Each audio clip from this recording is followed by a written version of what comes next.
Verify అని అడిగారు, ఇక్కడ ఇచ్చారు. వెరిఫై అడగకుండా ఎలా అడుగుతారంటే ఇలా ఇచ్చేసి ఫైండ్ ఐదర్ దిస్ అంటారు, లేదా బోత్ ఇచ్చారు అంటే షో దట్ అని అడుగుతారు. ఓకేనా?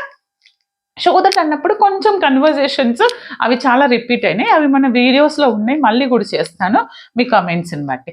ఇక్కడ నేను ఫస్ట్ నీకేం తెలియదబ్బా, యూలర్స్ ఇచ్చిండ్రు, నువ్వు వెరిఫై చేయాలి. వెరిఫై చేయాలంటే సింపుల్గా ఏం చేయాలంటే ఇప్పుడు దీన్ని పైకి తీసుకెళ్ళి ఇలా రాశాను, రైట్?